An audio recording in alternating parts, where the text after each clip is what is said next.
Pro kabaddi league season 10లో భాగంగా Telugu Titans గత మళ్ళీ మొదటికి వచ్చింది. సొంత గడ్డపై గత మ్యాచ్లో యూపీఏదాస్ను చిత్తు చేసిన పుంజుకున్నట్లు కనిపించిన టైటన్స్ మళ్ళీ పరాజయాల బాట పట్టింది. సోమవారం జరిగిన మ్యాచ్లో 30-37 తేడాతో హర్యానా చేతిలో ఓటమి పాలైంది.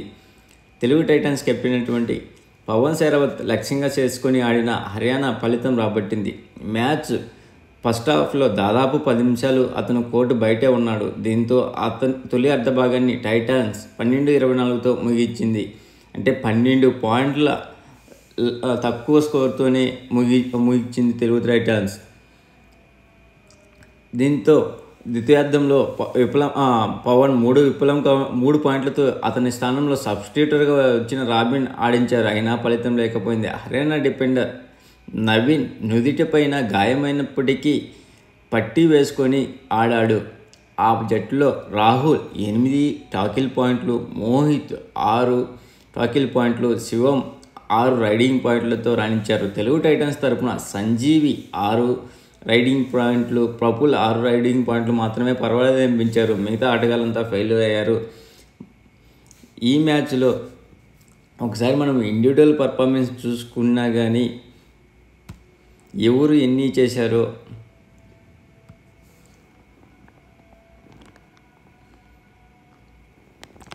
తెలుగు టైటన్స్ నుంచి పవన్ శరావత్ 3 పాయింట్లు, అజిత్ పవార్ 3 పాయింట్లు, ఓంకార్ 2 పాయింట్లు.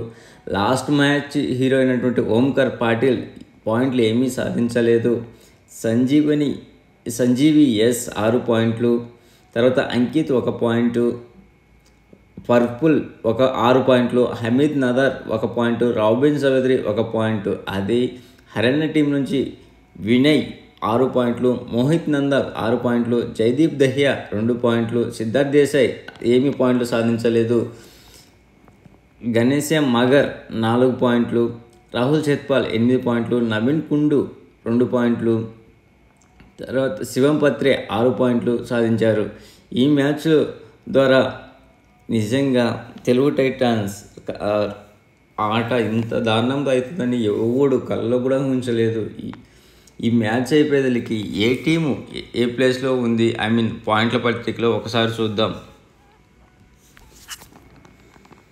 ఫస్ట్ ప్లేస్లో జైపూర్ పింక్ ప్యాంథర్స్ 15 మ్యాచ్లకు గాను 63 పాయింట్లతో అగ్రస్థానంలో ఉండగా, పునేరి పల్టన్ 13 మ్యాచ్లకు గాను 57 పాయింట్లతో సెకండ్ ప్లేస్లో ఉంది. దబాంగ్ ఢిల్లీ 14 మ్యాచ్లకు గాను 49 పాయింట్లతో థర్డ్ ప్లేస్లో ఉండగా, గుజరాత్ గెయిన్స్ 14 మ్యాచ్లకు గాను 44 పాయింట్లతో ఫోర్త్ ప్లేస్లో ఉంది. హర్యానా స్టీలర్స్ 14 మ్యాచ్లకు గాను 44 పాయింట్లతో ఫిఫ్త్ ప్లేస్లో ఉండగా, బెంగాల్ వారియర్స్ 14 మ్యాచ్లకు గాను 38 పాయింట్లతో సిక్స్త్ ప్లేస్లో ఉంది. యుముంబా 13 మ్యాచ్లకు గాను 37 పాయింట్లతో సెవెంత్ ప్లేస్లో ఉండగా, పాట్నా పైలట్స్ 14 మ్యాచ్లకు గాను 37 పాయింట్లతో ఎయిత్ ప్లేస్లో ఉంది.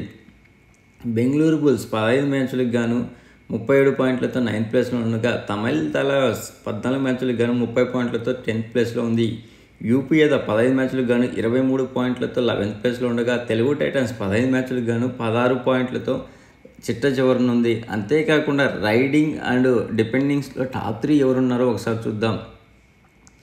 రైడింగ్ విభాగంలో జైపూర్ టీం నుంచి అర్జున్ దేశ్వాల్ 174 పాయింట్లతో అగ్రస్థానంలో ఉండగా, అతనికి దరిదాపుల్లో ఎవరూ లేరు. తర్వాత ఢిల్లీ కెప్టెన్ అయినటువంటి అసు మాలిక్ 147 పాయింట్లతో సెకండ్ ప్లేస్లో ఉన్నాడు. థర్డ్ తెలుగు టైటన్స్ కెప్టెన్ అయినటువంటి పవన్ శరావత్ 136 పాయింట్లతో థర్డ్ ప్లేస్లో ఉన్నారు. ఇంకా ట్యాకిల్ పాయింట్ విభాగంలో వస్తే జైపూర్ నుంచి అంకుష్ 51 టాకిల్ పాయింట్లతో అగ్రస్థానంలో ఉండగా, పూణే నుంచి మహమ్మద్ రిజియాచి అని 51 పాయింట్లతో సెకండ్ ప్లేస్లో ఉన్నాడు. తమిళ్ తలవాస్ కెప్టెన్ అయినటువంటి సాగర్ 50 టాకిల్ పాయింట్లతో థర్డ్ ప్లేస్లో ఉన్నారు. ప్లీజ్ ఫ్రెండ్స్, లైక్ చేయండి, కొత్తగా వచ్చిన వాళ్ళు సబ్స్క్రైబ్ చేయండి. మీకు ఈ వీడియో నచ్చితే షేర్ చేస్తారని ఆశిస్తున్నాను. Signing off your Mahendra. Thank you.